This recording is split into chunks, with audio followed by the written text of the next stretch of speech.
Hi, this is Stephanie Gordon at Gordon Property Management, and I want to talk a little bit about what to do if you suspect your tenant has moved out of your apartment and is subletting the apartment. If it's a rent-controlled property in San Francisco, you don't want that to happen. If the tenant's not living there, you want to be able to bring it up to market rent. So the first thing you need to do is you need to check your lease agreement, and you need to make sure that you have a no subletting clause.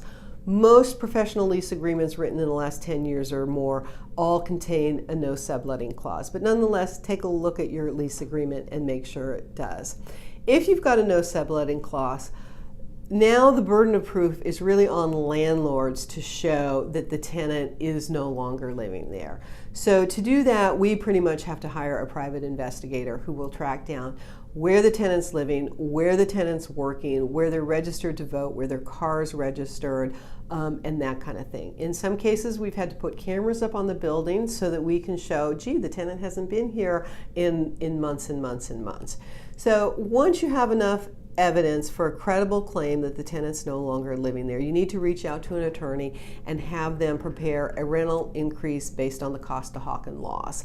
And that law basically says you can bring the rent up to market once the tenant is no longer living there. And generally, anytime that we've done this, what ends up happening is within not too long, we get a 30-day notice of termination of tenancy from the tenant saying they're going to move out. They're happy to sublet that apartment and go through a hassle when they can make some money on it. But once they're paying market rent, then they'll probably just give up and move out. So if you have any questions about whether or not, about what to do if your tenant's subletting, give me a call. I'm happy to, refer you to an attorney or give you my advice on what you should do.